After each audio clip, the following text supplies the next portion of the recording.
Hello everyone, welcome to the ASEN event, which is organized by ASEN and the Government Department at LSE. Today's seminar is going to be on Welsh nationalism, which is in the context of evolving UK nation states. So our speakers are Dr. Sandry and Mr. Sid Morgan from Swansea University, both research associates there. Dr. Sandry is the writer of Television in the United Kingdom. And Sid Morgan is the writer of the Questions of Political Communication in Wales. We will have almost 45 minutes, an hour for your speech, and then we will have a discussion for 45 minutes as well. So it's over to you. Okay, thank you very much, Julian, and good evening and welcome, and nos very far, as we say in Wales. Croeso. So, it's great to be here at the LSE, the ASEN hosting this event, and what we want to talk about tonight, as you see, is a lot to do with the current debates, the debates on Welsh nationalism, debates on British nationalism, and actually the evolving nation state and transformations within Europe. And one of the things that Sid Morgan and myself have been looking at the last couple of years is transformations within Europe and developments within national and also regional perceptions and ideas and identities within Europe. And as we know, identity is a major topic of discussion, not just here but also in many parts of the world. I would say probably most parts of the world these days. So we want to. This is a sort of beginning of, in a sense, a project. We've been looking a lot at different areas. We've been comparing Wales. We've been working mostly on Wales and comparing it to some of the other nations, sub-state nations, smaller nations, however you want to refer to them within Europe, such as Catalonia or Flanders, for example. But obviously nations that we're getting to hear a lot more about these days, and nations that many people believe will be full member states of bodies like the European Union and bodies like the United Nations in the years ahead. So one of the things that's interested us, and we'll get on to talk about this in a minute, is obviously trying to place some of these ideas and sort of placing Welsh nationalism within this debate and within this this current milieu. So what I'm going to do, hopefully this works, I'm sure it will. The outline, in a sense, is very broad and very rough, but I'll go through it now. Talking a little bit about Welsh nationalism, talk about British nationalism, and then One Nation Labour, which I'm sure you're aware of, is the a current project that the Labour Party are running at the moment and are very actively promoting. So we'll have a look at some of the ideas around that, and then hopefully we'll be able to have a discussion about that later. And this is the beginning, as I say, of a work. We haven't published anything on this to date. We hope to be publishing something in the near future with the help of ASEN and with the help also of this seminar and other seminars. So that we're developing out ideas. So obviously your contributions tonight are very, very important to us, and we want to see the feedback, and we want to see some of the ideas that are drifting around from people who have researched in this area. So, to kick off, in a sense, looking a bit about terminology. I used to have an old professor at Swansea University who always used to say that politics is about 90% about clarification of concepts and discussion about concepts and ideas and names. And I never understood what he meant, but I'm beginning to get there now. The terminology, and this is the sort of terminology I think that many of us use, and I mean, mistakenly we would argue a lot of people use, this idea that English and British are the same thing. And I'm sure you're all familiar with this because many of you will see this. I'm probably living in London, coming across this fairly often. I would say probably on a daily basis. We certainly do back in Wales, and perhaps we might see it from a slightly different angle. But the English-British idea that many people confuse the two. Similarly, of course, with the UK and British, whereas we know that Great Britain is a geographical expression. There is a thing called Great Britain, the island of Britain. We understand all of that. Whereas, of course, the UK also incorporates the North of Ireland, or Northern Ireland. So it's this terminology, in a sense, that we have to try and sort of think about initially. And then, of course, it's the great one that we hear these days all the time is Britain and Europe. Britain isn't actually a part of Europe, if you listen to many people. It is something completely and utterly separate. So we don't talk a lot, or we don't hear people talking a lot about Britain in Europe, or Britain as part of Europe, but it's very much a lot of people who talk these days about Britain and Europe. And you've only got to put your televisions on or flick through your newspapers, and you get this as I say, on a daily basis. So in a sense, to kick off with a few questions, and a few questions perhaps you all need to be thinking about and asking yourselves about. What country are we in now, at this very moment of time, in this position, in this actual place? What nation are we in now? And what state are we in now? And we mean state, obviously, in structure, not in case of the state of, I've had a very difficult day at LSE and I'm desperate to go home. I'm not thinking of Holloway or wherever we've come from. But those things, I put the three at the bottom there, England / Britain / UK, because many people would say, well, I'm in England now. This country's England, or this country's Britain, or this country's UK. Similarly with the nation. People will immediately say, well, England is my nation. Other people will immediately jump up and say, well, I'm British, so Britain is my nation. Again, you're going to get slightly different answers depending on where you are. But if we think of it at this point in time, at this precise moment, it'd be interesting to see, just in your heads now, you've probably worked out the answers to those immediately, and I'm sure there would be differences amongst us. So, that's interesting in the sense of trying to set it, of where precisely we are. Right, so that's, in a sense, a little bit of an introduction on some of the sort of ideas. And these are things I think we all, from time to time, think about. I'm sure we all, certainly people who are interested in looking at politics and culture and identity and society, and people who are sociologists will be asking themselves these questions, but the majority of people probably don't. And they probably give one of those answers and they'd be sort of fairly happy with whichever answer they've given.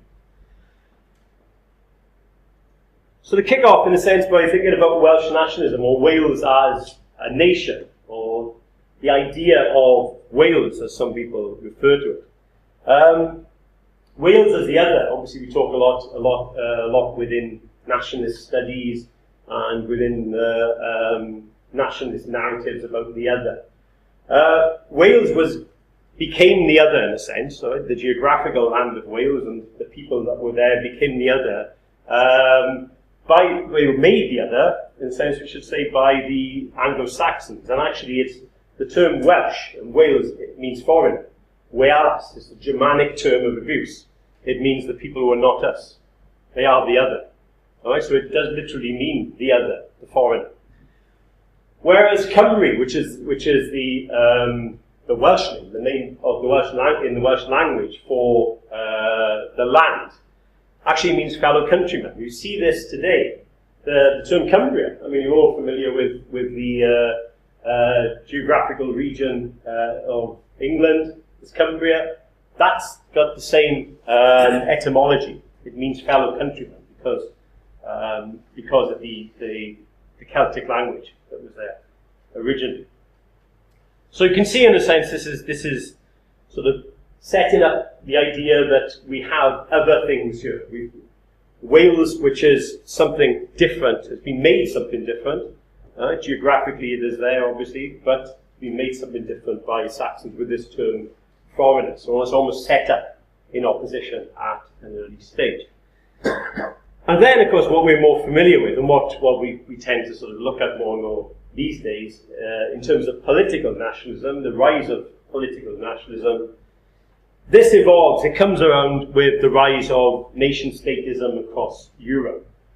And I put this bit in here about nationalist identity. I mean, I'm sure some of you are familiar with Iolo Morgannwg. I'm sure you all know Primrose Hill. You've been up on top of Primrose Hill and you've seen that was where Iolo Morgannwg,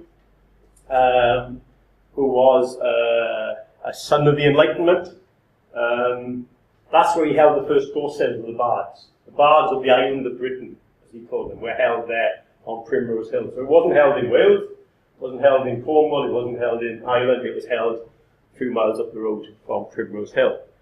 But one of the interesting things there is what Iolo McGannig was trying to do, apart from building up, in a sense, this idea of the Bardic traditions, and also in terms of Celtic identity and Welsh identity in London, which has been very strong over the years. It was also about setting out new ideas, because it's the time of the Enlightenment, 1792, a few years after the French Revolution, as we know, and it's also, of course, partly, not wholly, but partly in response to some of the things that are going on a few miles down the road in the seat of power here in London, where you had the beginnings of the English British Empire. Right? So, in a sense, you can see these things as competing. So this is, we can look at Welsh political nationalism evolving around that stage. Now, what I want to talk about, obviously, Welsh political nationalism, cultural nationalism, linguistic nationalism is a vast subject. But I want to talk about, because we're going to be talking a bit about Labour later on, I want to look at political nationalism as embodied by Plaid Cymru. I'm sure you're all familiar with Plaid Cymru, who formed in 1925.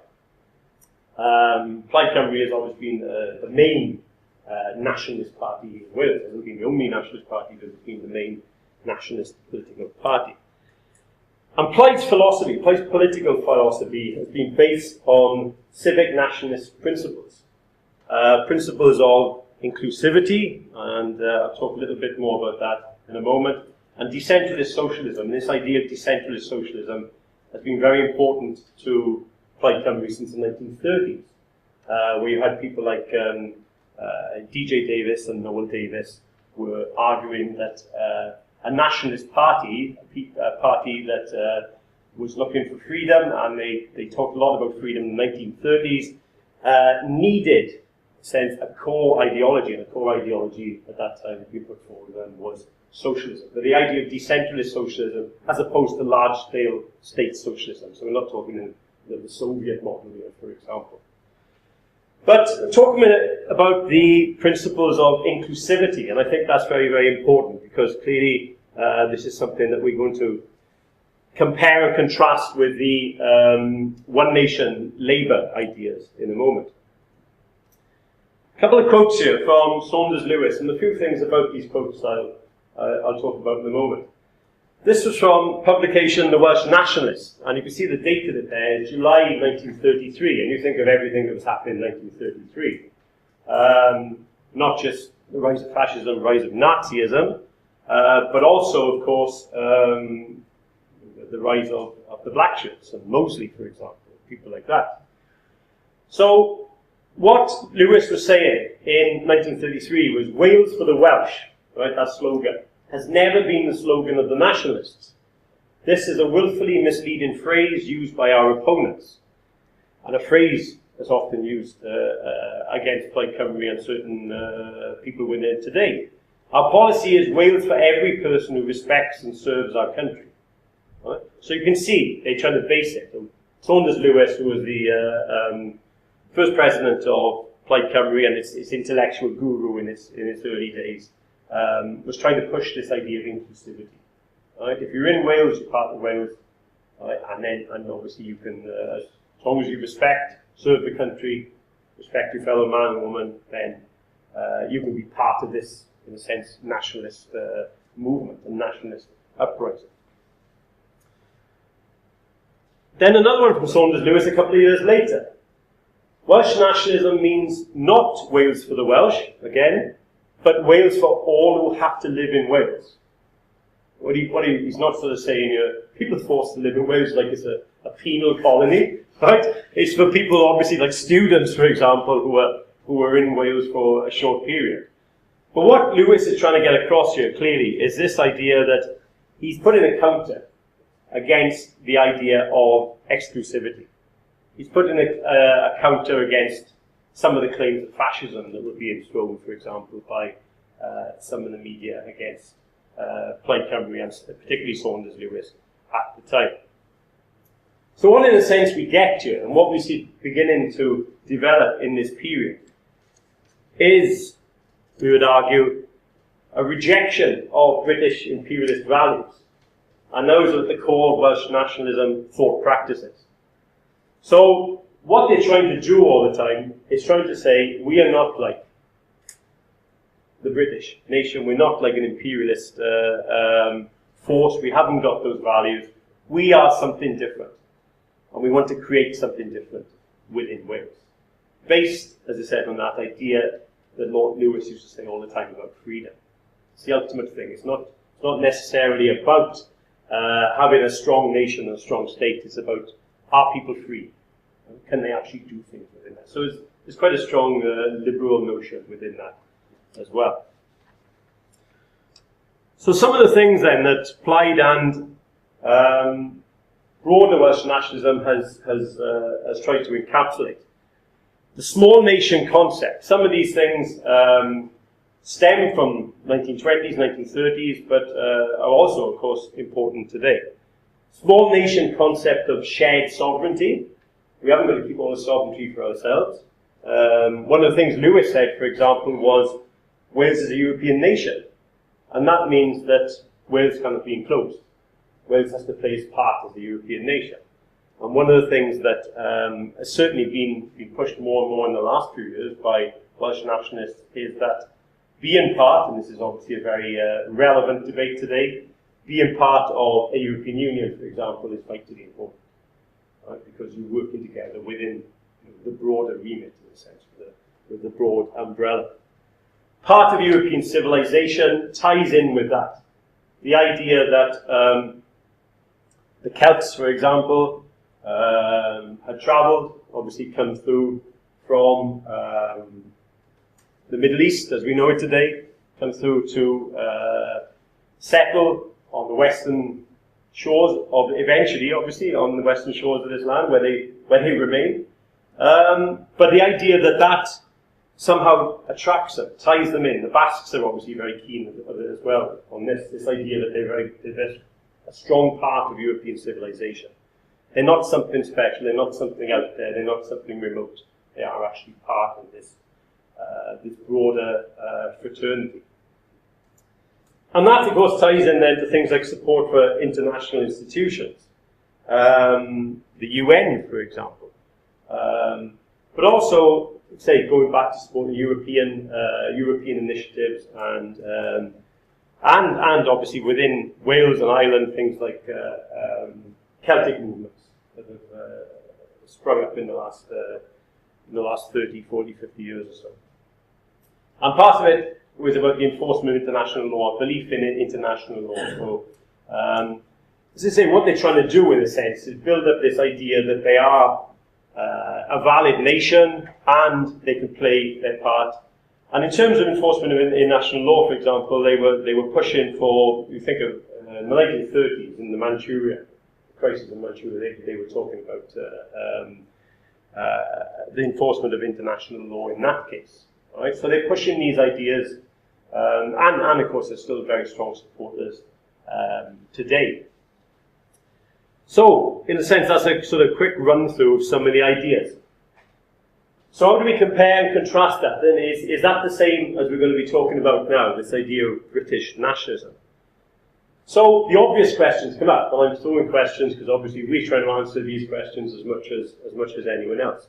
What is Britishness? It's been a question that's, I think it's been bandied around for many years, but I'm certainly thinking of, from Tony Blair onwards, we've heard more and more about this idea of Britishness. We didn't hear a lot about it in the sort of 70s and 80s. People didn't talk an enormous amount, but I think it began to come in as part of the New Labour project, and there's an argument that it's a continuation of the New Labour project. One of the other things that's interesting, of course, is that we talk a lot about British political history. We have courses in places like the LSE and Swansea University, and we talk about British politics and the history of British politics.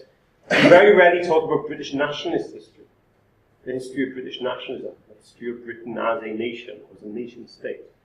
So why does that occur? Why does that actually happen? All right, so these are some of the things that we can obviously consider. Then we have to think, well, what is British? What's essentially British? Essential Britishness. And put a question mark up there because, I mean, none of this is set in stone. These are some of the ideas and some of the concepts. The hereditary monarchy and an elected upper house. Is that essentially British? Is that key to being British? Is that something unique about being British? And of course, tying in with this notion of parliamentary democracy as opposed to popular democracy, representative democracy, people's democracy, as we often talk about these days. I mean, we saw the Queen, the state opening of Parliament today, the Queen's speech, right? So that idea of the monarchy playing her role. It's a very British day today for people who follow these things. For the anoraks of British politics, today is a great day. Then, of course, nuclear weapons. The whole idea that Britain, since the Second World War, has developed its nuclear weapons capacity, and tied in with this large military-industrial complex. It's still large. It's not as large as it was. But obviously, from the days of the growth of empire and expansionism, that has been a very strong part of it. The military-industrial complex is an essential part. And Chomsky says about the military-industrial complex being an essential part of what it means to be an American. Right? This is arguably an essential part of, we still look up to the military, and the military plays a key role. I think we've seen the last few years, I think we've seen a resurgence in things like, because of wars overseas, like Iran, Afghanistan, I think we've seen Help for Heroes, for example, has now become a ubiquitous organisation. Almost everywhere you go, I was coming down the road earlier on, I saw Help for Heroes people there. So whether that is something that's tied in, is essentially British. And then I think is important is the European exceptionalism, the idea that, Britain is something different to Europe. It goes back to that Britain and Europe question at the very beginning. This idea of exceptionalism, that again, we could argue, if we want to bring in historicism, could be going back to the days when you had that split possibly with the Enlightenment and the growth of the empire allied with the expansion of the Industrial Revolution. But there has been something exceptional, and Britain has seen itself in an exceptional position. So those are some things to think about. Again, these are sort of questions more than statements. Some of the recent write-ins, as I say, certainly since the days of Tony Blair and New Labour, I think we've seen an increase in people writing about Britain and what it means to be British. And there's a John Oakland one about British civilization. He talks about Britain today may give a surface impression of uniform or homogeneous behaviour, which is influenced by an English norm centred on the dominant role of London as the centre of political and economic life. And I think there's a couple of important things there. Certainly the bit about London. We talk more and more these days about the dominance of London, the control of London, the power of London. People like the Manchester economist Carol Williams is now talking about the sort of London city-state, the polis of London. There's been talk in the last decade or so about Brussels, that if finally the Belgian state disappears, that Brussels could become a city-state, the first truly European polis in a sense. Whether it's going to happen or not, I don't know. But that's it, very interesting, the dominant role of London, the key role of London, all of this. But what is London representing? Is it representing London? Is it representing England? Is it representing Britain? Is it representing the UK? Again, you've got these tiers, and it goes back to almost the issues of identity. Yeah? What identity has London? Or is London just global? I always remember one student who would travel from Russia and just said to me, well, London's global. London is the world. End of story. London is everything. Right? But we know, obviously, it's not. It might be multifaceted, but it clearly is very, very important because it is referred to as the capital of England, capital of Britain, capital of the UK. So, we can't ignore it. One of the things there as well with Oakland, I think he talks about a surface impression. And there is a sort of surface impression, but so many things happening under the surface, and occasionally, and I think since he wrote that in 1998, we can see that things are bubbling to the surface. And I think possibly the UKIP result last week was one of those things that bubble up. Slavoj Žižek always talks about the subterranean discontent. Everybody, on the floor below us is angry. They're desperate to get onto this floor. Possibly these things are happening, and they're happening at this very moment.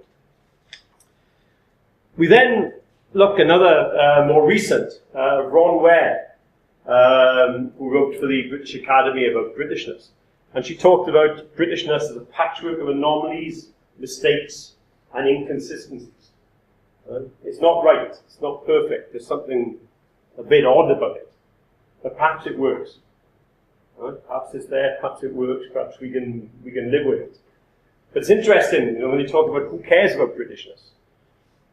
Who cares about these anomalies? Who cares about these mistakes? Who cares about these inconsistencies? So you can see people are slowly beginning to question more and more. What is this thing we have in front of us? Right? What is the basis? What politically, culturally, socially, what is Britain? What is Britishness? And then I like this quote because this is from Billy Bragg. And totally we bring a bit of music in somewhere. Billy Bragg, who, as we know, has written a lot and sung a lot, had a song, half English, on one of his albums a few years ago. And Billy Bragg was on the BBC Daily Politics programme around the time of the last UK general election. And he said, he was being asked by Andrew Neil about, what is it? What is this Britishness? What is Englishness? Do we need an English Parliament and all of these questions? And he came up with this, I thought it was really interesting. We can't quite understand what it means to be British and English. See, it's back to that British and English, British equals English thing again. We have to confront this, which I think is very important. Because if the Scots go for independence, then we are more or less going to be independent anyway.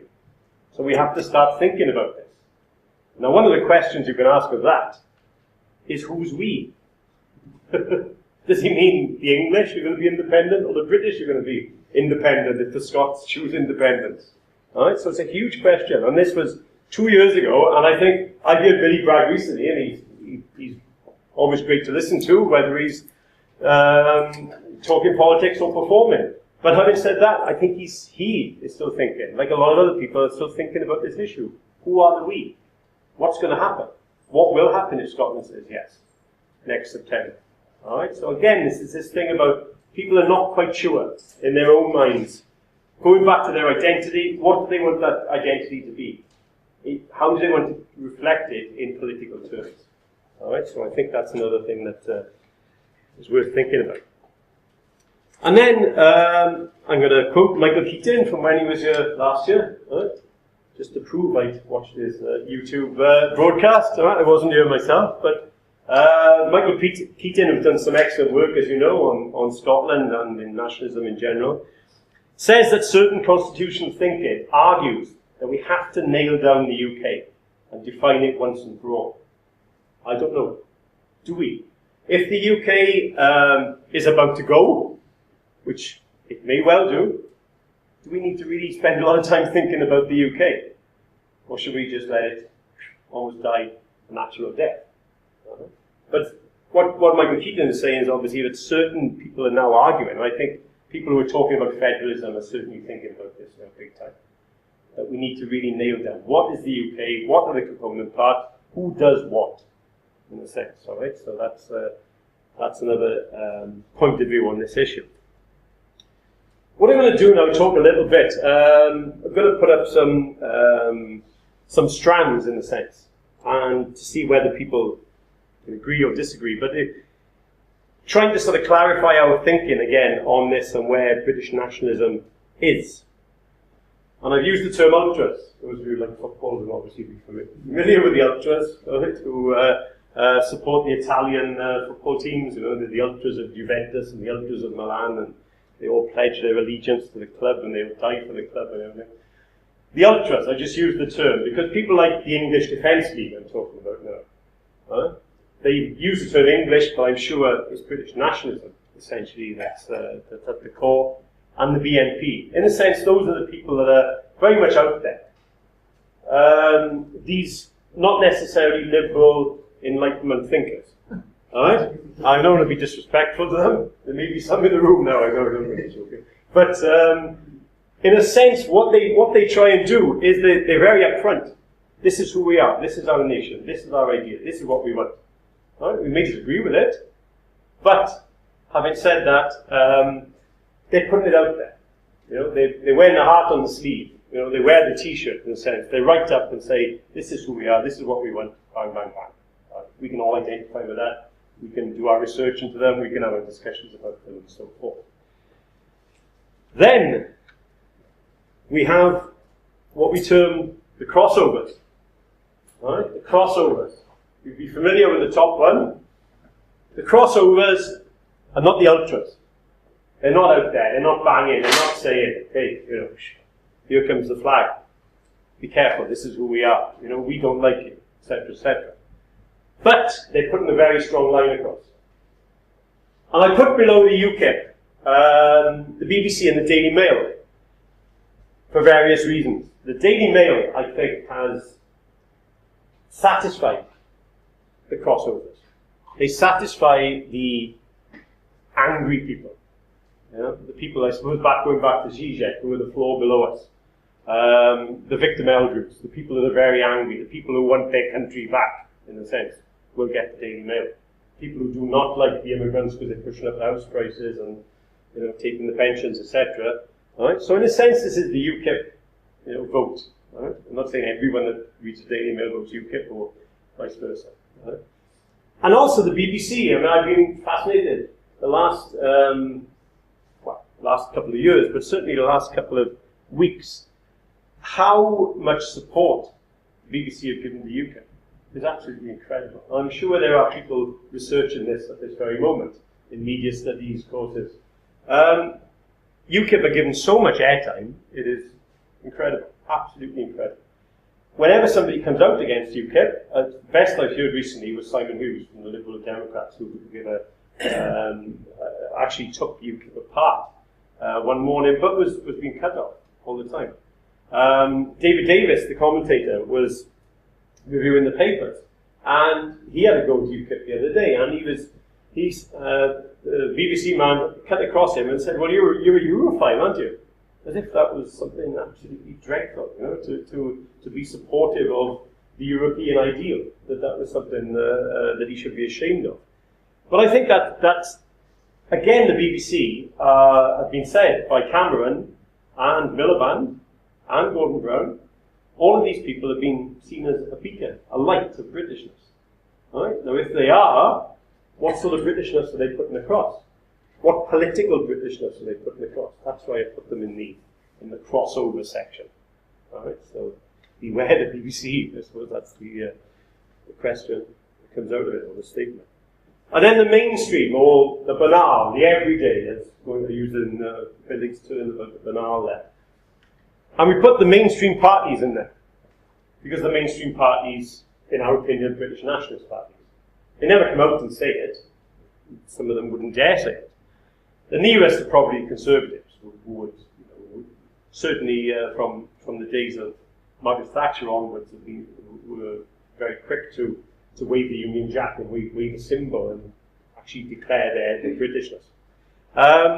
Labour have done it. Labour have certainly done it, but have kept it very quiet, generally pretty quiet. But they will always support the state. They also tend to be the biggest supporters of the state as the state, right? Because they see that's where their program is and that's where ideas are.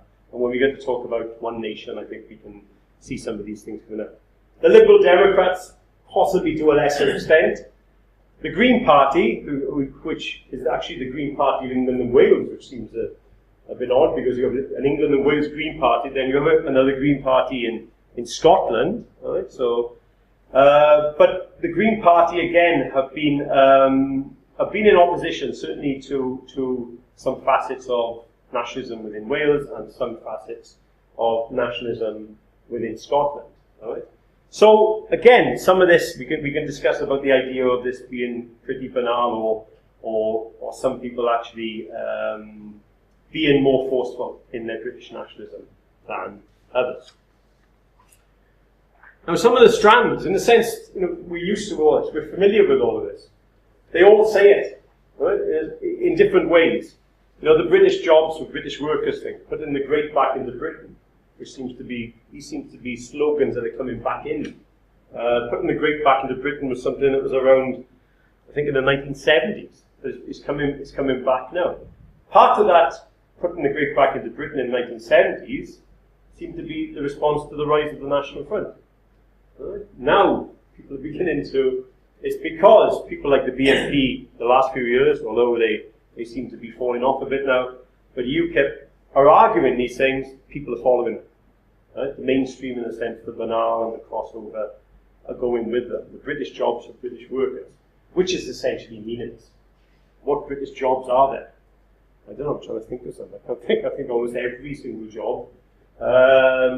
Certainly, because remember the European Union is open to people from the European Union. And also, if you think about British Armed Forces, which we hold up as one of those things that's essentially British, and there were 22 different nations represented within the British Armed Forces. Right? So British jobs for British workers is fairly meaningless, but also but it does tie in with this idea of, it's our nation, right? Britain, right? This thing we call Britain, and we want our people to have these jobs. Just one other thing which obviously ties in with Scotland, which I thought was quite interesting. I'm sure you saw Osborne the other day up in Glasgow giving this lecture, accusing the SNP of being nationalist for wanting autonomy and wishing to keep the pound, which makes it a bit strange, but that's obviously what they want to do at the moment. But of course he does it from a nationalist position. He's not doing it from a rejection of anything. He's not doing it because saying, well, why do you want to keep the pound? Because we want to, we want the euro, for example. All right? We want to get rid of the pound. He doesn't. He's doing it on patriotic grounds. All right? So just an example in the sense of like this switch nationalism. You're arguing against nationalism from a position of nationalism. Yeah. Okay, One Nation Labour. Not sure how familiar people are with One Nation Labour, but there's been certainly a lot of publications and a lot of activity in the last few years on this subject. So a couple of questions up there again. Is this an ideological project? Is it for the Union? Is it in response to Alex Salmond, for example? What are Labour actually trying to do with this One Nation nationalism? Or is it an ideological project for Labour salvation? Right? Save the Labour Party to win the next election. Short-term gain. Could be either. Could be both. Right? Let's try and think about them in that sense. One Nation then as a nationalist project. It seems to be wanting to revive English cohesion. But on what fronts? What's it trying to do? Is it trying to foster English nationalism? Is it trying to foster left-wing nationalism within England? Is it actually looking for English cohesion for the maintenance of the welfare state? Right? Is it a welfarist project in a sense? Right? We see the diminishing of the welfare state. Is One Nation about actually trying to hold on to that? We've heard a lot recently about the spirit of 45, for example. Right? Labour are playing big on the idea of the NHS needs preserving. The NHS being another supposed pillar of Britishness that people like Brown and Miliband have mentioned in the past. So we want to try and find out what actually is happening here with this One Nation project. Or has it got other ideas and other aims? Is it designed to crush the Celtic peripheral nationalism? Is it irredentist? Does it want to rebuild this grand central British UK state system? We use the term peripheral. Obviously it's not peripheral to us, but it's peripheral to a lot of people when they're looking at One Nation. Is the One Nation Labour project is really a London Home Counties project, right? Which then sort of slowly moves around, but as we'll see, it doesn't actually get that far. Is it designed to build upon 2012 patriotic stirrings?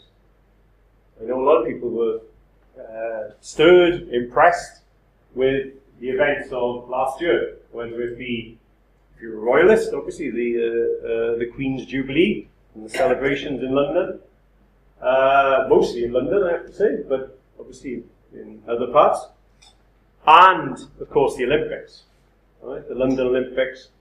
But of course that was built up as being well, the interesting thing, of course, that we had Team GB.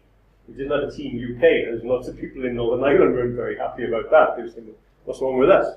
And then I think they decided to have a Team GB plus NI, didn't they? So you saw these things coming up, GB and NI, rather than just UK. So it goes back to terminology again, but it's also about positioning.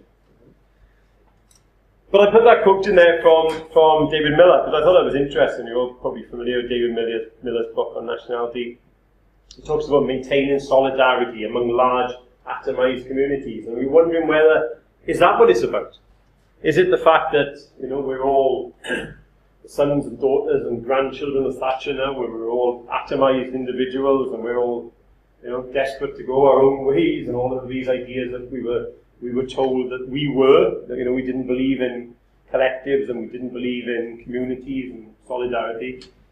And is something like One Nation designed to actually bring that back together? Right? So again, these are questions. These are sort of ideas that we're trying to sort of really ourselves try to deconstruct and really look at. One Nation labours Britishness, and this is, I like this from Gordon Brown. Right? So I think some of this started with Tony Blair and New Labour, and it's fed through now to Brown. And then the Daily Telegraph, and this is going back to 2007, he talks about Institute of Britishness. Right? And I'm wondering what that Institute of Britishness would look like, to discuss and celebrate what made Britain a great country. I'm always fascinated by, well, not every time, but a lot of the time I'm here, I go to the British Museum, and I'm fascinated in how little there is about Britain in there, right? And especially how little there is about Wales in there, and the Celts. I think there's a room about 5 times the size of this about Mexico, and there's one little sort of cupboard which tells you a little about the Celts. But the Celts are obviously related. You only have the Celts when the Anglo-Saxons arrive, which is quite amusing. Right? And I know there's a lot of people in Wales who archaeologists, and also people who are writers and historians that have raised this point with the British Museum, and they haven't gone very far. All right, so perhaps that's a project for the future. Perhaps we'll have some ESRC, we'll leave it in to see if we can change make the British Museum more British. All right, and that could be quite entertaining. But anyway, this was Gordon Brown. So Gordon Brown's talking about having this discussion and celebrating what made Britain a great country, right? This Institute of Britishness. So this is one of his ideas when he was flirting with Britishness in 2007. But one of the things that comes across as One Nation is the question, is it a second wave assimilationist project? Is it actually about creating or bringing back this idea of everyone as one? And the interesting thing, if you see a lot of the material that comes from Labour on One Nation, it's actually very strong on the idea of multiculturalism, ethnic multiculturalism, right? How people have to work together from different cultures. I'm sure it's something that we'd all support and we'd all be very much in favour of. But it excludes the older, much older, territorial nationalism. It doesn't really talk about Wales. It doesn't really talk about Scotland. Right? Northern Ireland might as well be Belize. I mean, it's just so far away from the thinking. So, what we see then, and what we would argue, is that the Celtic peripheries, as they see them, not as we would see them, but the Celtic peripheries, they fold into regions subservient to the central UK state. And devolution, British regionalism, in the sense what it is. It's a British regionalist project, again, that came about in response to nationalist arguments of the 1980s and 90s. It's designed to assuage nationalists further. But has it failed? Look at Scotland. Arguably it has failed. Wales, probably the jury's out on that one. There are a lot of people now, certainly Welsh nationalists, people who are getting very disillusioned with devolution. They even argue that devolution hasn't delivered, hasn't done as much.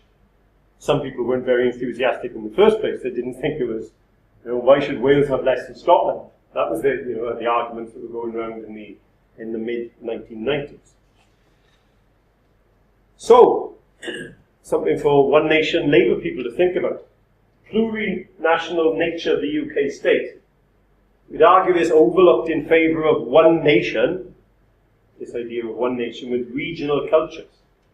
All right? And regional cultures is something that we've observed that some university departments, not this one, some young universities are actually talking now about regional cultures. This happens in English universities. We've seen websites with regional cultures, and what they actually mean is, that devolution thing that's happening in Wales and that devolution thing that's happening in the north of Ireland. All right? So, One Nation perhaps needs to have that idea of nations. What it's actually attempted to do is look at nations. It's not one welfare state. It's not one region. In a sense, it's one nation. So, shouldn't it do what it says on the tin? And possibly look at one nation or 4 nations or 5 nations if you want to include Cornwall as well. All right? So, looking at those nations, the older nations. So the argument then is, if Labour is serious, that's a question in a sense, are they serious about nationality and identity? Going back to identity again, why not promote plurinationality? And I only realised this the other day about Bolivia, and I don't profess to know a lot about it, but Bolivia became this plurinational state of Bolivia in 2009. Right? Which is a fascinating concept, because they wanted to recognise the national characteristics within Bolivia itself. So putting all this together and trying to sort of work some of it out there, there's a quote here, Gene Seaton, who, interesting, you can see has wrote a section in Gamble and Wright's Britishness Perspectives on the British Question on the BBC. The BBC keep coming back into all this all the time. And Metabolising Britishness, Critical Patriotism. And Gene Seaton says that being British is more voluntary than it's ever seen before, but it has to start from realities. So if you want to create, in a sense, a new Britain, have a look at the old Britain. Have a look at what was there. All right? That's one thing that they could possibly argue. Labour. They had, for a while, they tried to embrace cool Britannia, which again goes back somewhat to the music. All right? In Wales, we had Cool Cymru. Those of you who know your music remember, well, it's still going. Obviously, the bands like the Stereophonics and the Manic Street Preachers and Catatonia, good, very good bands. And people classified that as Cool Cymru. Wales has got cool again. Yeah. So, Cool Britannia was something. Remember, where you had bands like Oasis and Blur that came to the fore at that time, right? And that was. They were meant to make you proud in a sense, although they weren't necessarily writing about anything to do with Britain or Britannia. But that idea was almost like this sort of back to the days of the Who and the Rolling Stones and the Beatles and the 1960s, that it was cool. It was cool to be British, cool Britannia. But Seaton argues that's been spat out. So, why attempt a reclassification through one nation? Why attempt, in a sense, to try and revive some of this? And these, again, are some ideas, some questions. On Europe, why is the British nationalism, say, because that's what we would argue it is, of one nation Labour, scared of European interaction and cooperation? One of the things I think has been interesting in the last week or so is, Labour's response to UKIP appears to be fairly muted. They're not quite sure what they're going to do. Are they going to take them on head on? Are they going to argue for Europe? Argue for the European Union? So you get all this talk of being in Europe, but there seems to be a lack of commitment in order to look beyond the British island state. I love that. I heard the term island state by Julia Hartley-Brewer. It was on late one night on Sky News. I just thought it was fascinating. So, again, there's supposedly this state which, exclude Northern Ireland. So, One Nation Labour then. One Nation Labour, I'd argue, is English-centric. As I say, most of its events, most of its ideas, most of its thinkers seem to be based around this city. With ever diminishing ripples, so the further away you're going, from the think tanks, from the IPPR and from Labour headquarters, you get these ever diminishing ripples, and it's not really taking effect. We talk of the north quite a bit, but of course, the north of England. Not Scotland as north of Britain. So again, you ask this question, well, which nation are you talking about? Are you talking about England? Are you talking about Britain? Where actually are we? And what talk of Northern Ireland? If you go and talk to people from One Nation Project, you have to bring up the subject in the sense of Northern Ireland, because they probably won't, almost certainly won't. So then, in a sort of conclusion, or some conclusions, One Nation Labour ignores Celtic nationalities, is afraid to fully explore the political dimension of English nationalism. And I think it's always important, going back to, remember Tony Rudd was talking about, socialisms, there are nationalisms, very much in the plural. Right? We realise that there isn't just one English nationalism, and that's it. Right? There are English nationalisms in different stages of development, clearly. But is it that they're afraid of the Pandora's box of xenophobia? Right? That has been touched upon by people like the Ultras, touched upon by the crossovers, mostly sort of played down or repudiated by the mainstream British Nationalist Party. But are they afraid of that ultimately? Is One Nation Labour, the One Nation idea is afraid that if we start talking about English nationalism, that all of a sudden we're all going to become xenophobes, and that the arguments are going to become xenophobic and racist? Are these things going to happen? So what we try to do, in a sense, is we're trying to think of these discussions, and contrast them to some of the ideas of Welsh nationalism and nationalism beyond, in a sense. Right? So that's in a sense where we are at this point in time. Okay, so thank you very much. All right. So obviously your ideas, your thoughts, anything is most welcome. And yeah, did you want to say that, or are you okay?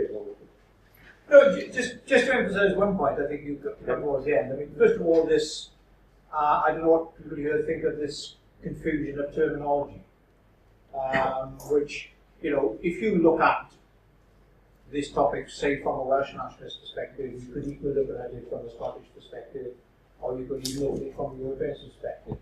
You get this confusion of terminology all the time. And the use of a term that almost, you wonder what it means, Britain, whereas the name of the state is United Kingdom. But if you call it Britain, like, what are you talking about? Are you including Northern Ireland in that? So there's a huge confusion in the whole discussion about it, and until you can get these terms right, I think you can't have a proper debate. I think that's the first thing. And the second one is this, which I think is a bigger question, and because of political developments now, previously with the NB, now UK, and the whole European Union issue, brings it into a stark focus, is this.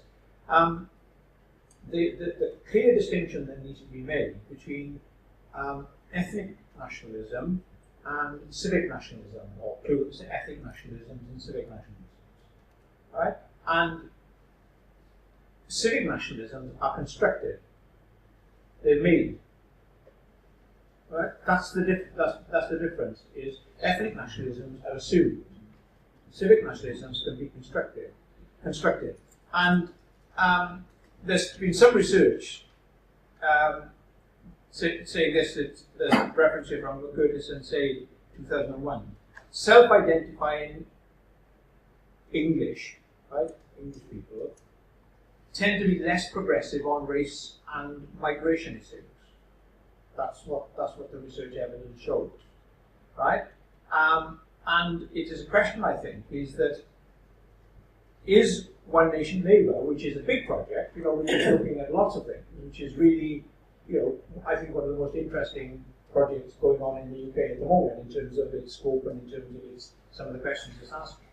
But there almost seems to be some areas where it won't go.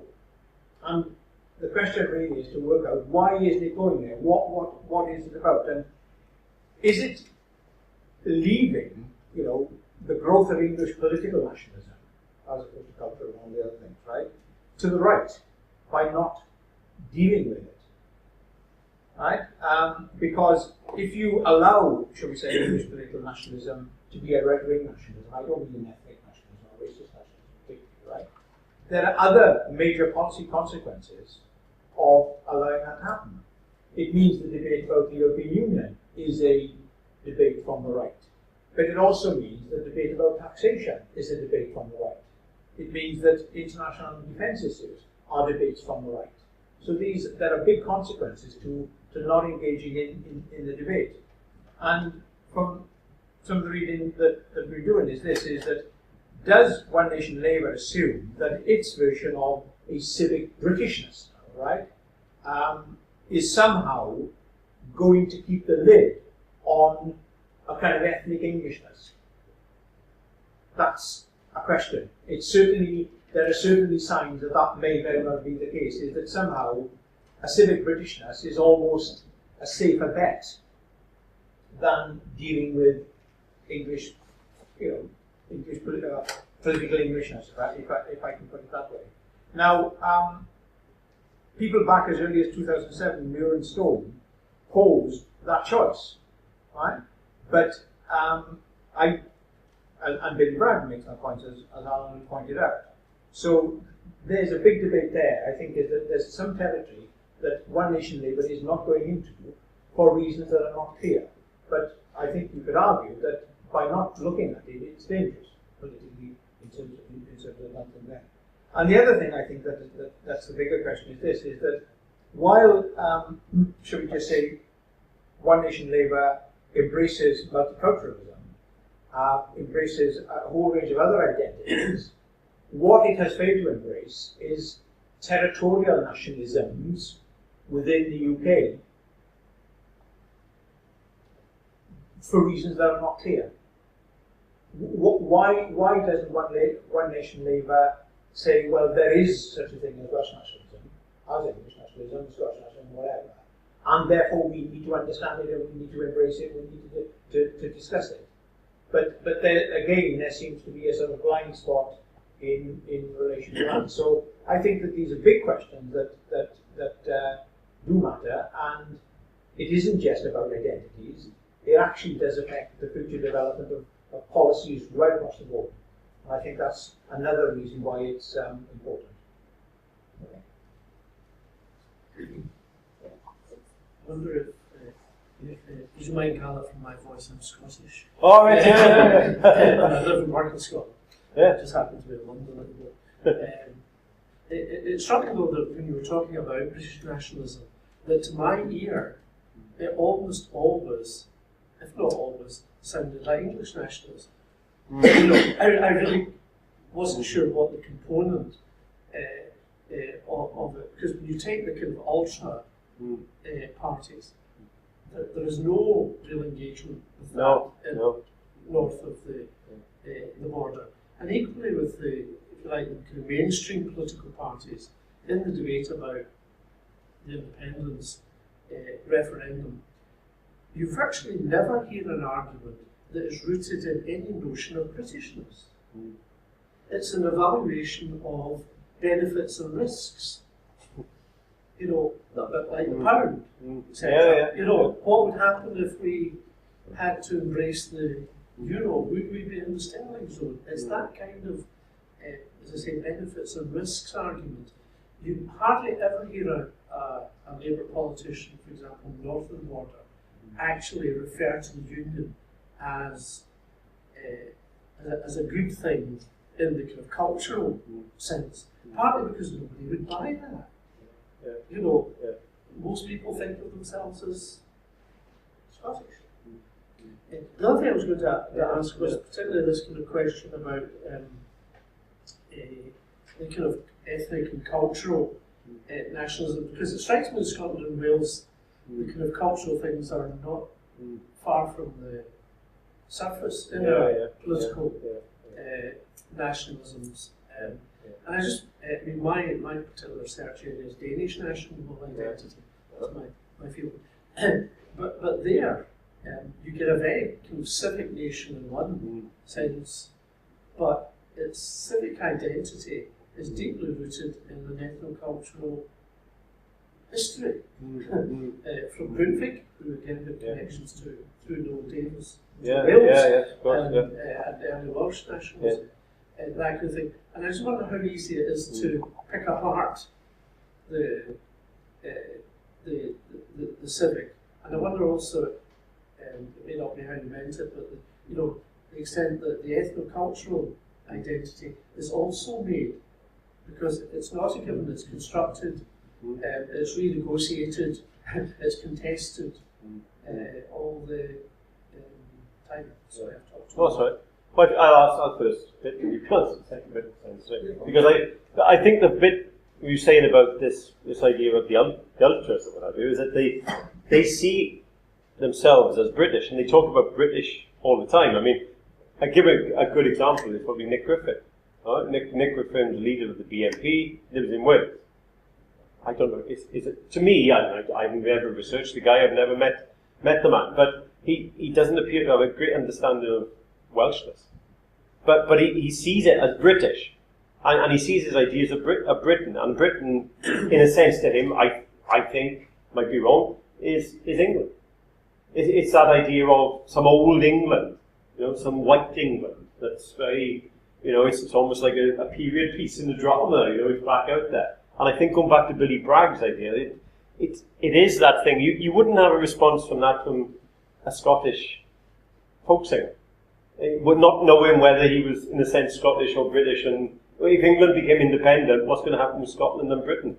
I just can't see it. I don't think it would happen in Wales either. And or obviously the north of Ireland is slightly different for sectarian reasons, as we know. But that confusion, that genuine confusion, and I think going back to what I started saying about the clarification of concepts and terminology, that there are people in Scotland sometimes struggle with some of these things. There are people in Wales, but I think a lot of people in England is just a total fog. It's a real grey area, and I think, as Sid sort of summed up there in a sense, that unless you actually nail it down and say, well, this is who we are, this is the sort of society we want, then you leave it for the likes of the ultras and UKIP and these people to play with. And I think that's the great danger, that in a sense, Labour are stepping in the water. They got one foot in the pool, but they're not quite sure whether do we go in or do we not go in. And I think that's very dangerous. So, do you want to answer the sort of... Clearly, there are ethnic, genetic roots, right? Whatever, right? But the best answer I can give you is I don't know if you're familiar with a book by a guy called Gwynalf Williams called When Was Wales? Yeah. And the point he makes, he covers millennia of Welsh history, right? And says Wales is something that constantly remakes itself. It's not a fixed thing, that all of us, if I said to you what is British, what is English, or whatever Scottish, maybe we come to an instant kind of image in our minds. But that's not real. That's just a received image, isn't it? And so Gwynalf Williams is saying, this territory, don't forget, and it comes back to a defined territory in this particular case. Right? The border between Wales and England was fixed in 1536. I think the border between England and Scotland was fixed a bit later. I can't remember if it was slightly more flexible, I should suspect. But that border must be one of the oldest borders in Europe, actually. But so that in that territory there was a nation remaking itself all the time. So I think that's more real, and therefore the idea of a fixed thing, in the Severn Estuary, in the Middle Ages, we had Barbary pirates, raiding ships. So globalization has been going on for a long time, and these kind of changes have been taking place. I mean, it's not a complete answer. You remember, these are shifting, constantly moving things. That identity is not a fixed thing. Identity is constantly being made. In Cardiff, for example, just take that for example, which is we've got one of the oldest ethnic roots in communities on the island of Great Britain. There are Welsh Muslims. They identify with Wales. They identify with Welsh culture. So this is Wales renewing itself, isn't it? This is Wales making itself all the time, and that happens everywhere. I'm not saying it's unique to Wales. I was interested in the tension that you described in multiculturalism in the UK. I was wondering if that might have something to do with the Race Relations Act and how we actually define and conceptualise minorities in the UK. And also, I remember last year at Midland, it was talking about how everyone in the UK should be able to speak English. Yeah. And how that relates to Welsh nationalism and the kind of more cultural aspects within Wales, because that seemed to play into the idea of multiculturalism in the UK, of everyone having to fit with a British image, but not realising that languages that's kind of in the UK. Well, one of the things, so just to answer the second question, one of the things that struck me today was with the Queen's speech, that the education bill, which is obviously going to be an English education bill, that languages are going to be compulsory from the age of 7 now, and there's going to be a greater emphasis on British history, and I thought, well, they're going to teach people Welsh.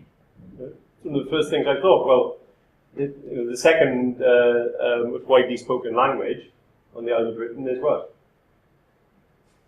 So, but how many people speak it? How many people there's 21% of the people in Wales speak it, but how many people outside Wales speak it? So if you've got an idea of being British, in a sense, right, goes back to my Nick Griffin point, in a sense. If Nick Griffin is British and is adamant that he is British and wants to maintain British cultures on the island of Britain and everything, why doesn't he speak Welsh? Right? So, it's obviously a language argument, but it's an interesting argument to come from, isn't it? In terms of, I don't know a lot about the Race Relations Act, so the point I'm making about the multiculturalism is that there's an emphasis. Multicultural, obviously London is a massively cosmopolitan, multicultural city, and has had its ups and downs, but I think generally has been very successful at absorbing people from around the world. This institution is probably a fantastic example of all of that. But I think one of the things is that if you I say limit, I don't mean to sort of decry the idea that you need to concentrate on multiculturalism and multicultural issues, but if you leave aside then national and territorial issues, then you've got half the package, isn't it? That's the sort of point I was trying to make in that. I don't know, any further comments on it? I think it's interesting about the Welsh language, because there was, at the last census, was it last year, or it was published this year, wasn't it? Don't forget, it's the census of England and Wales. It's not a UK census. It's Scotland separate, Northern Ireland separate. And there was quite a discussion in the London-based media that Polish was the second biggest language, which turned out not to be true. So it was Welsh, in fact, was the most spoken language.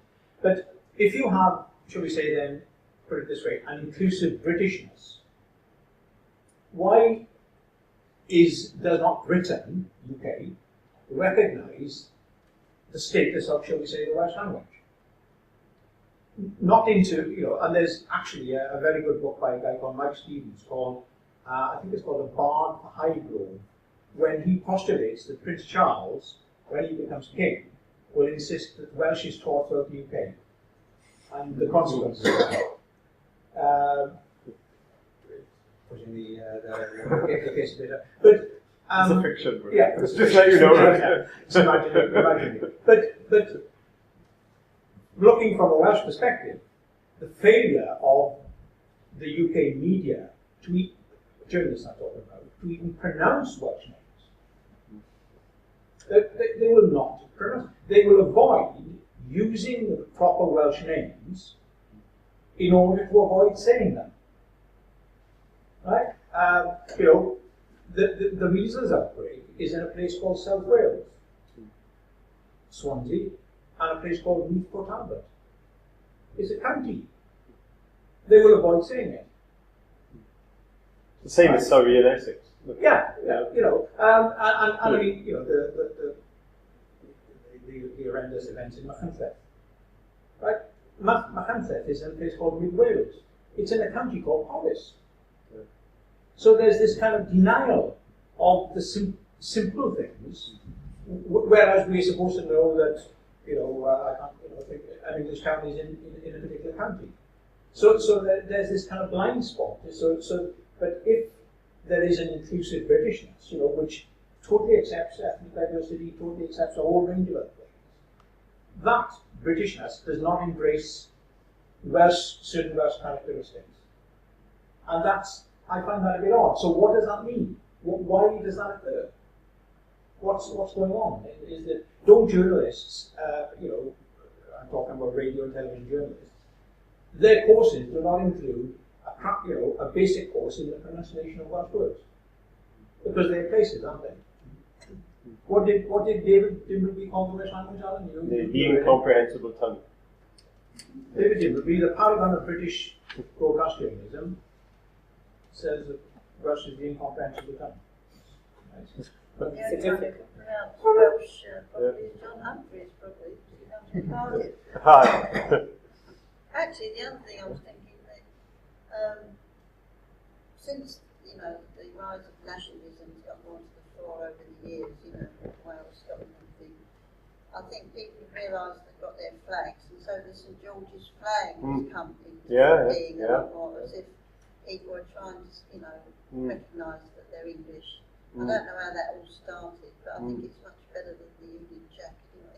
It's often said that started in 1996, wasn't it, with the European Championships in football, with England were in the European Championships and that time. And again, this ties in with the beginnings of this question of the New Labour started, and Tony Blair started looking at some of these issues and talking about some of these issues, and the Cool Britannia ties in with that.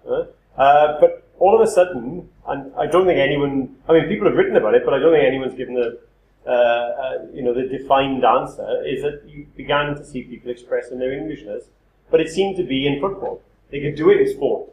In a sense, it's an easy way to do it, isn't it? I know lots of people in Wales who are desperately, patriotic Welsh fans, and then the following day they say, "Oh, I can't be bothered with any of that nationalism," But they go absolutely wild when Wales are playing, and then the following day, I'm sure you get some examples in Scotland and all the other nations you can think of. It's that they used to say about people used to sing hymns in rugby matches that they were instant Christians. And of course the following day they'd say, "Oh, I'm not going to church, I'm not going to chapel, but I'm going to sing my song with pride on my day because my team is playing." It's that instant Christian idea. So I think that was some of that, to try and answer that question about the flags. But that's interesting. Again, I mean, it seems to be something that there was that debate at the time, wasn't there, about the Union Jack, because you had the rise of some of the ultras.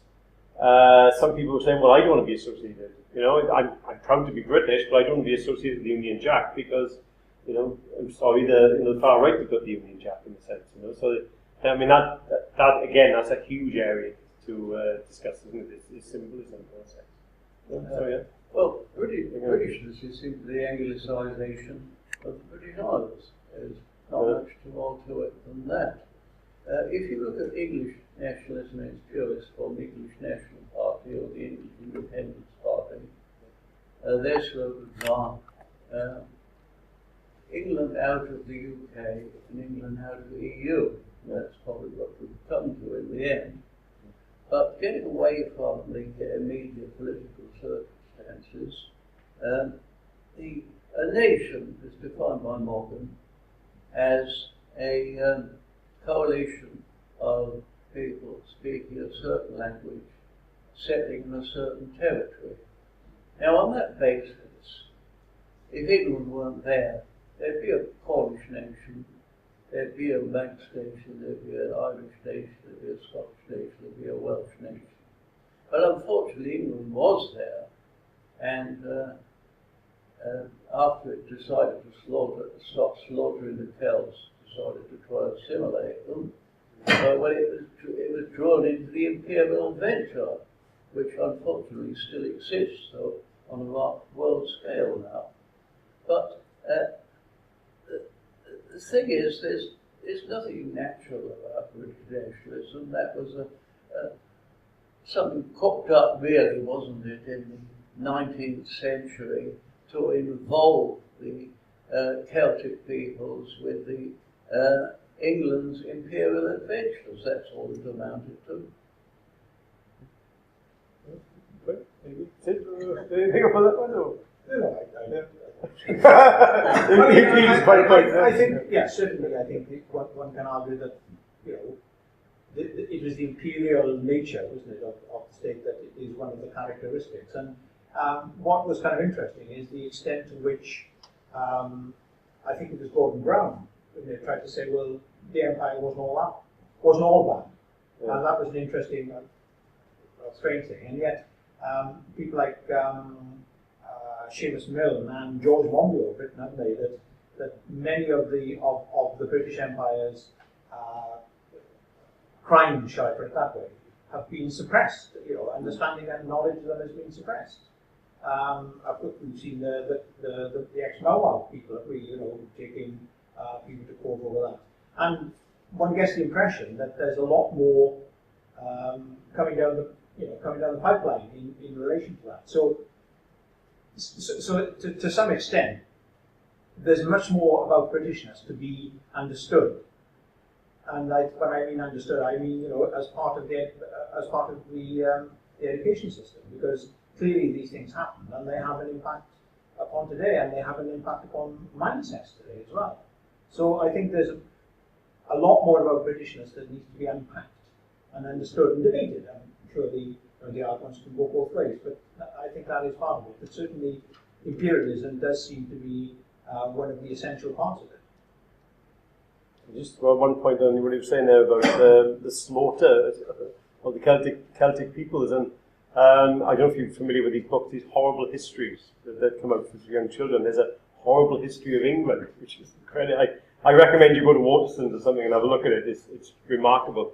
But it actually talks there about the arrival of the killer Celts into England, and I just thought it was fascinating. You know, they talk about playing and twisting history, and so the killer Celts are to blame for everything ultimately. So it's the other point is really about Scottish nationalism and such like, you know, which is being demonised or lionised at the present moment, and it's moving actually quite slowly. In fact, everything's moving slowly compared with what happened between the wars and also the break-up of Austria-Hungary, Yugoslavia, Soviet Union, that sort of thing.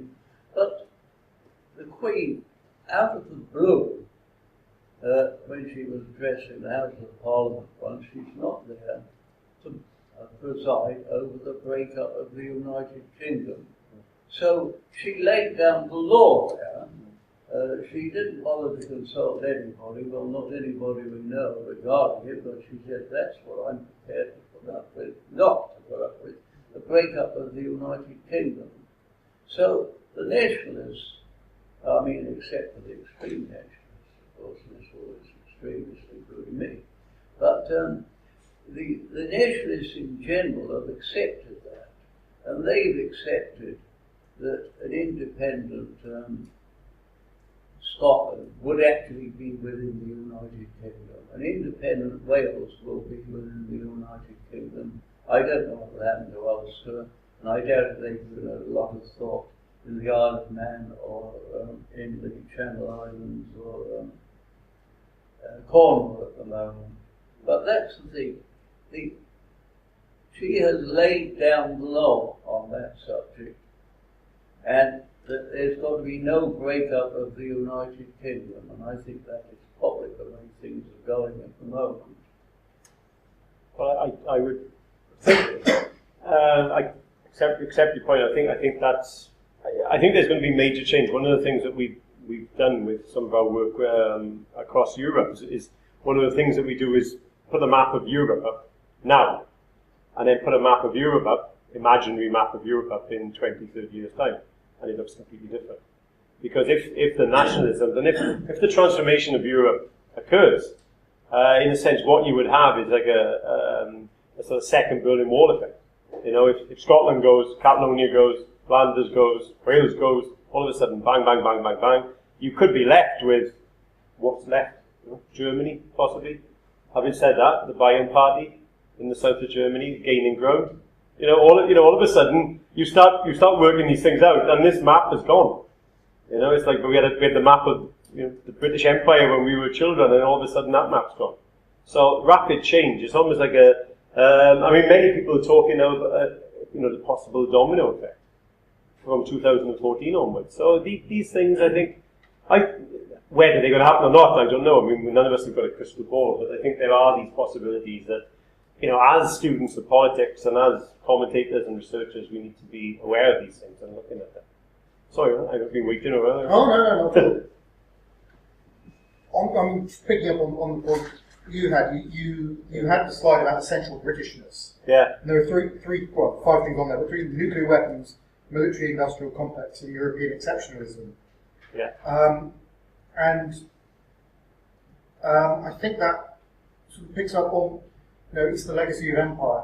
Whatever Britain is, and by extension whatever England is, it has to be special, and it has to be big, and it has to be important. Yeah. And I think the nuclear weapons, the military, military-industrial, or just the role of the military, and our strained relationships with Europe is a symptom of that. That whatever it is, England and Britain is, it has to be global in some way, and it has to have that. I wanted, I suppose, comment as much as anything. I suppose I have to admit that I'm both English and a member of the Labour Party, but don't speak. I don't necessarily. It's not illegal. So I think part of the reason the Labour Party is worried about English nationalism is that it's worried that if it asks the question, it'll get an answer, and it's an answer that won't sit very well in London. Part of that is a fear of just crude racism and xenophobia, but also I think that London seems a very, very long way away from a lot of England. I mean, I commute in from East Anglia, and the idea of London, it seems a very long way away, and things are done by the state, which is represented by London. But perversely, that's true in London as well. I mean, in a way, London and England are different countries. But that London itself as a city-state almost, as an identity, has this assembly and a mayor. That's great so far as it goes, but it doesn't have any, apart from the tube and buses, it doesn't have a lot of power. And so there is a lot that is done to London, which, I don't know, I think is problematic, and I think you'd see that elsewhere with English nationalism, that it's English nationalism, but we don't like the sort of representation of the imposition from London. A question, so I could ask. But going back to Saunders-Lewis, you had the question, the Welsh nationalism is for everybody who happens to be in Wales. What would happen for him, for the Welsh outside Wales? And not necessarily the first generation. If you go a few miles northeast of here, there's Canolfan Cymru Llundain, the Welsh centre of London. What happens to the Welsh who aren't in Wales from that perspective? Do you know, Sid? Do you know that one? Because you know more about Saunders and. I haven't come across a phrase that you use about that, but the point about that, and it's a question that's asked in Scotland, isn't it, is that citizenship of a state, of a territory, is about dwelling there.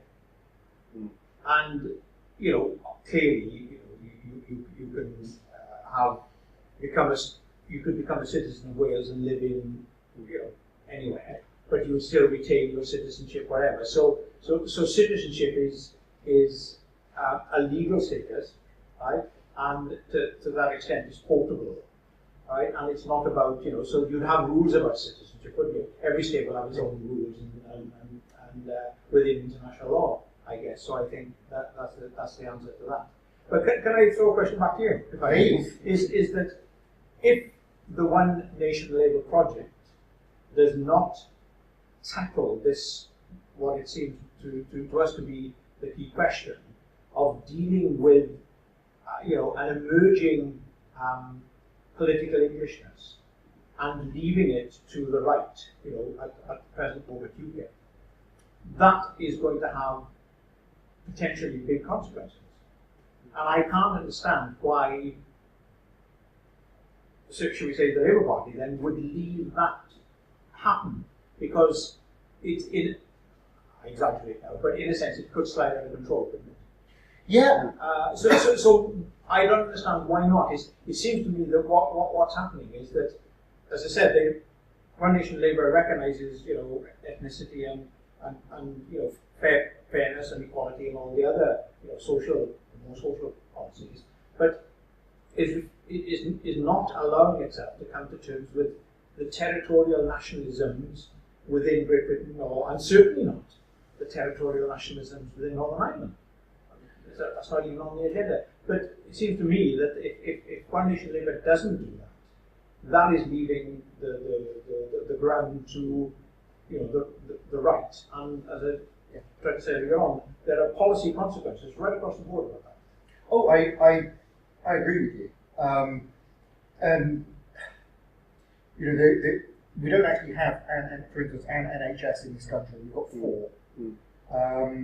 And I can't remember what nationalism is. In Welsh, there's a Welsh one, a Scottish one, one for whatever we call the area, the capital is Belfast, and one for England.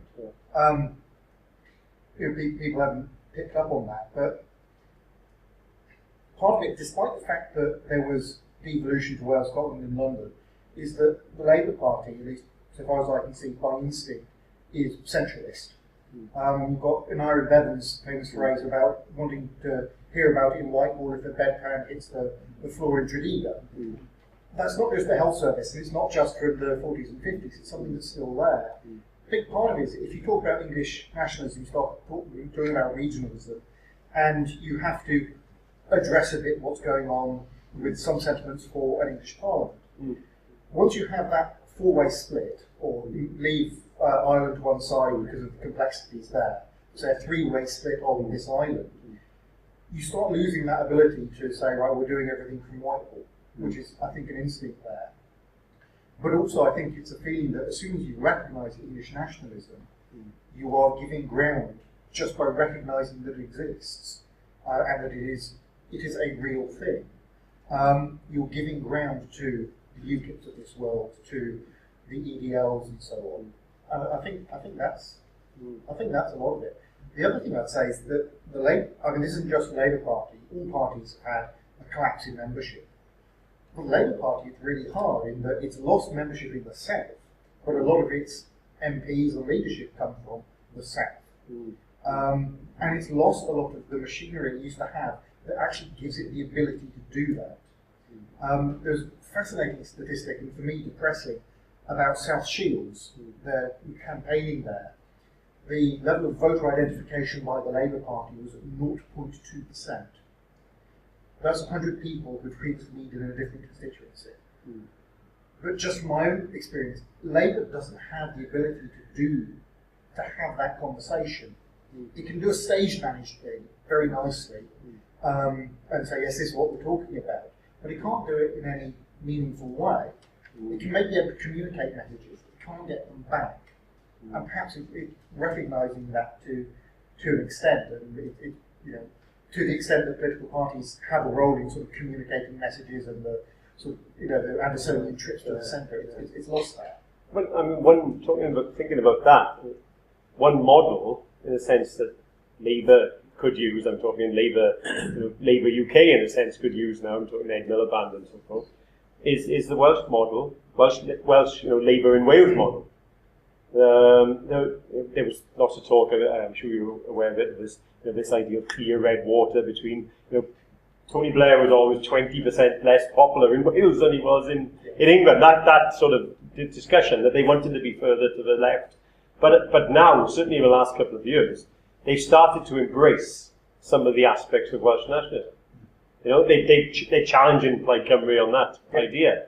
Now, in a sense, there's a model there. You know, it's within the Labour family, there is a model that possibly may be used by the One Nation people to develop something of an English civic left nationalism. I don't know. Potentially, yes, but whether this is the reality or not, Welsh nationalism is quote-unquote left. English nationalism is quote-unquote right. You know, English nationalism is Enoch Powell. Or maybe that's British nationalism, but the two go together. Welsh nationalism is, you know, Yolo Morgan. It's a different conception. You know, with you know, it's like different baggage. But there's a left-wing politics in England, isn't it? Which is identifiable left-wing politics in England. I mean, identified by places like the LSE and the Fabians, and it's identified. We understand it in a sense, don't we? We understand what the English left are. Can't the English left create a civic nationalism? You know, they've created lots of other things in the last 200 years. Can't they create that? Well, I invented the Barn for this, so I was reading Barn yesterday, a Welsh language publication. And UKIP is really an English national party, but it doesn't want to. Englishness is not being extreme. It's speaking English and liking people who are like yourself, and not going beyond that. Now, if it were to be an English national party, it would be, you know, holding very small meetings and that sort of thing. That's not what it's after. So it's going to call itself UKIP. And that means it's got to have members in the Celtic nations. Now, and they, of course, will say that, what are you going to say to people who think like us, but live where we do? And so then they've got to spread the, you know, the UK idea even further, haven't they? They dare not call themselves English, because then there would be no room for them in the Celtic nations. Anyway, this was a actual statistical study of English, what Englishness means in this month's Barn, which I recommend anybody who can read Welsh to read. It's very good.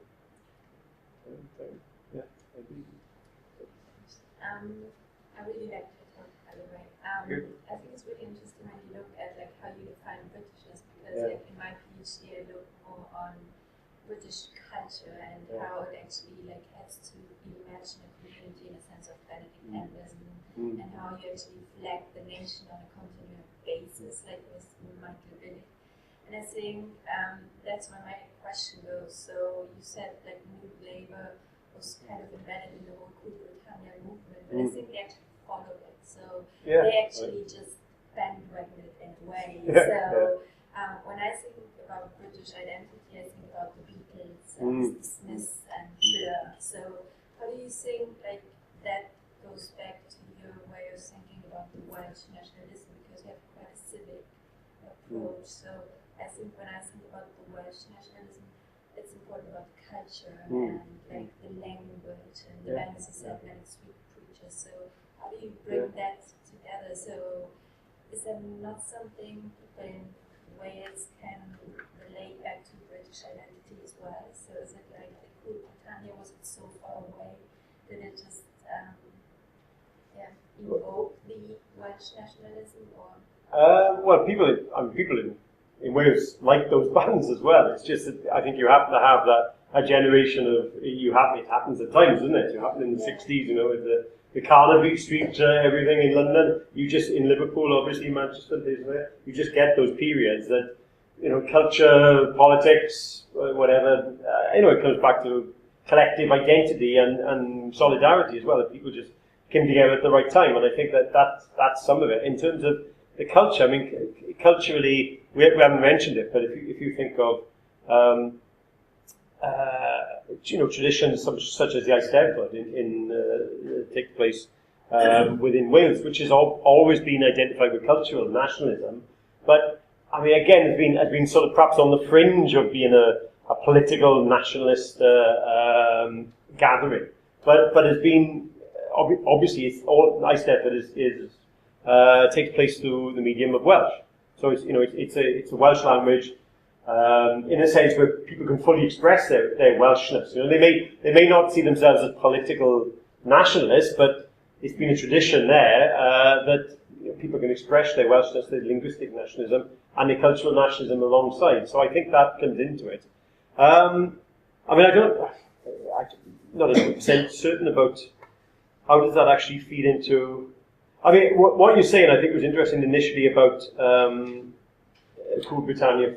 Or Labour following Cool Britannia, because I mean, one of the great things with Labour, I think, with Blair in the third way is, Blair was very open and said that we take the best.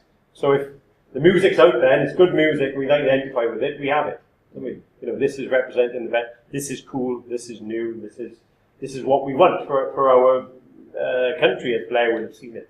So I think they were very good at doing that. I think that going back to the Labour One Nation project, they could possibly do that now. I mean, one of the things that we give an example. I mean, I just give that example of Welsh Labour and what they've done.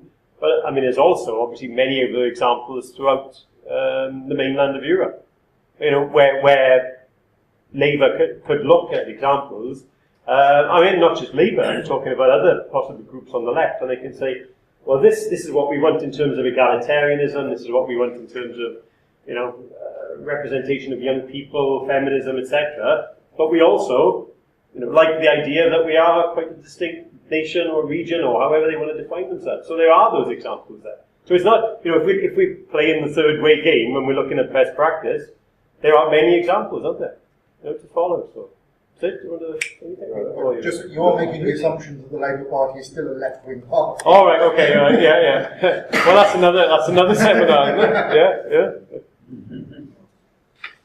Any other questions? We have just 1 minute left. Yeah, I have two questions. One is pretty quick, is about the British Nationalism, so the group, the Ultras, crossover. And can we define also the UUP and DUP in Northern Ireland, the Orangist movement as a Ultra British Nationalism, although they are not present in the mainland, they are just confined to. That's a good question. The willingness not to stay in the United Kingdom, and the unwillingness until the Good Friday Agreement to have a different arrangement for the Northern Ireland. Also, we don't want an independent state. We don't, of course, let alone merging with AWE. We want to stay within the UK. So, can we consider them as well, I think you'd look at loyalism, and you'd probably put loyalism in the Ultras without a shadow of a doubt. I mean, I think that if you're looking at those parties that are now parties of government, DUP obviously being a party of government, they're probably mainstream now, because they've had to become mainstream in a sense. So there's been a flip, there's been changes. Yeah, that's why I said, especially before the Good Friday Agreement. Yeah. So pretty much the DUP has been forced to be a government. Yeah. So their position, they were more hardliners than the UUP. But then, because of their electoral success, they've been forced to become a government party. They had to change instrumentally their position. The second one is... Sorry, just at one point I'm going to say, the fascinating thing there, of course, about Stormont is you've got what can be defined as UK nationalists and Irish nationalists, two different nationalisms representing two different states. Who are literally working together as one for the good of people of the north of Ireland, don't they? So that's something that rarely happens, does it? Where you have two completely different nationalisms in a sense. You have competing nationalisms. I would say that the nationalism of the Conservative Party is different to the nationalism of the BNP and UKIP, for example. But you've got two different nations there, completely different nations. Sorry, go on. The second is pretty much, so British nationalism is pretty much civic idea of nationalism.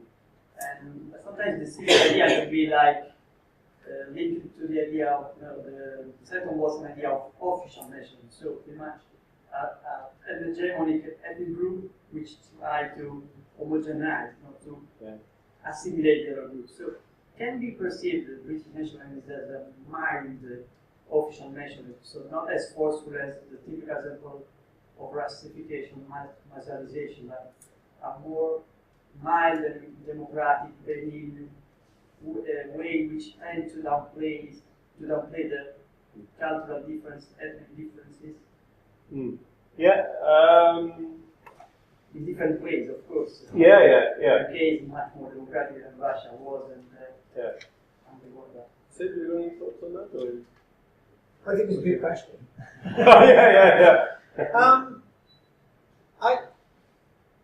I mean, just to try and answer it, I think it's maybe two things, and I think that the representation of it is the mild version of it. I think that's true, but I mean, take Britishness in terms of international affairs. Take Britishness in terms of expeditionary warfare. That's not mild, is it? In terms of the impact upon the people at the receiving end of it. Especially I meant mild, maybe the way they enforce it. Something like subtle, no more subtle, more.